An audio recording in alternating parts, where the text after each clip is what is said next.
স্বৈরাচারের পতনের পরে আমরা আগেও দেখেছি এবং পতনের পরে আমরা আরো পরিষ্কারভাবে দেখতে পাচ্ছি যে কিভাবে দুর্নীতি এবং অর্থ পাচারের মাধ্যমে দেশের অর্থনীতি ব্যবস্থাকে সম্পূর্ণভাবে ধ্বংস করে দেওয়া হয়েছে।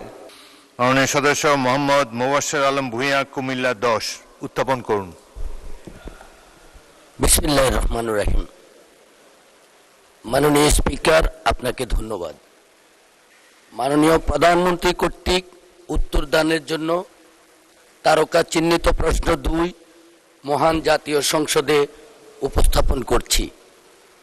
মাননীয় প্রধানমন্ত্রী, অনুগ্রহ করিয়া বলিবেন কি বিনিয়োগ বাড়ানোর প্রক্রিয়া সহজ করিবার মাধ্যমে দেশি ও বিদেশি বিনিয়োগকারীদের আকৃষ্ট করিবার লক্ষ্যে আপনার সরকার কোনো পদক্ষেপ গ্রহণ করিয়াছেন কিনা এবং করিলে তাহা কি? মাননীয় স্পিকার, আপনাকে ধন্যবাদ। মাননীয় প্রধানমন্ত্রী। ধন্যবাদ মাননীয় স্পিকার।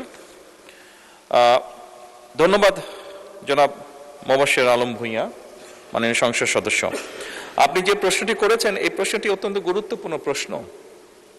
বিশেষ করে স্বৈরাচারের পতনের পরে আমরা আগেও দেখেছি এবং পতনের পরে আমরা আরো পরিষ্কারভাবে দেখতে পাচ্ছি যে কিভাবে দুর্নীতি এবং অর্থ পাচারের মাধ্যমে দেশের অর্থনীতি ব্যবস্থাকে সম্পূর্ণভাবে ধ্বংস করে দেওয়া হয়েছে।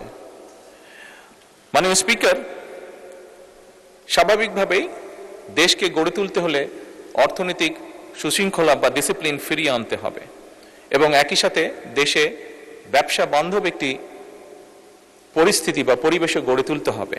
আগামী কয়েকদিন পরে আমাদের বাজেট আমরা উপস্থাপন করব, এই সরকারের প্রথম বাজেট উপস্থাপিত হবে। সেখানেও আমরা চেষ্টা করেছি দেশে যারা ব্যবসায়ী আছেন তাদেরকে, সেটি বিভিন্ন ধরনের ব্যবসায়ী হতে পারেন, ট্রেডারও হতে পারেন অথবা ইন্ডাস্ট্রিয়ালিস্টও হতে পারেন, যেই হন না কেন প্রত্যেকের জন্য এমন সুবিধা তৈরি করা যেখানে মাননীয় স্পিকার তারা সুন্দরভাবে ব্যবসা করতে পারে, কর্মসংস্থানের ব্যবস্থা করতে পারে। সেইভাবেই আমরা চেষ্টা করছি এবারকার বাজেটটি তৈরি করতে।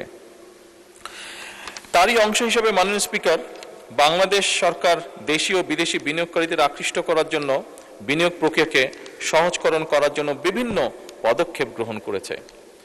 এ বিষয়ে মাননীয় স্পিকার, বাণিজ্য মন্ত্রণালয় কর্তৃক কতগুলো ব্যবস্থা গ্রহণ বা পদক্ষেপ গ্রহণ করা হয়েছে। যেমন আমদানি ও রফতানি প্রধান নিয়ন্ত্রকের দপ্তর হতে আমদানি রফতানি নিবন্ধন প্রক্রিয়া অনলাইনের মাধ্যমে দ্রুততম সময়ের মধ্যে যাতে প্রদান করা যায় সেই ব্যবস্থা গ্রহণ করা হয়েছে।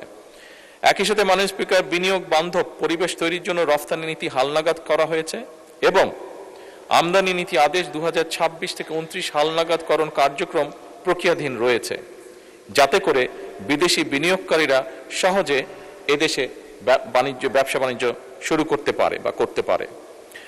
মাননীয় স্পিকার, রফতানি উদ্দেশ্যে যেহেতু বাংলাদেশের থেকে রফতানি আমাদের যত বৃদ্ধি পাবে, আমরা যখন বৈদেশিক মুদ্রা অর্জন করতে পারবো, সেই বৈদেশিক মুদ্রার মাধ্যমে আমরা আরো অনেক বেশি মানুষের জন্য কাজ করতে পারবো।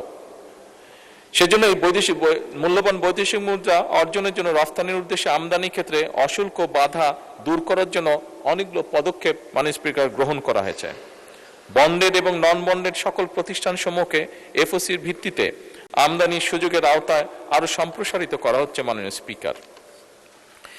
এর বাইরে মাননীয় স্পিকার, আমদানি সহজকরণ করার লক্ষ্যে মূল্য পরিশোধ পদ্ধতি সহজ করা হচ্ছে এবং সকল আমদানিকারকদের জন্য সময়সীমা নির্বিশেষে এলসি ব্যতীত চুক্তির মাধ্যমে আমদানির সুযোগও রাখা হচ্ছে মাননীয় স্পিকার।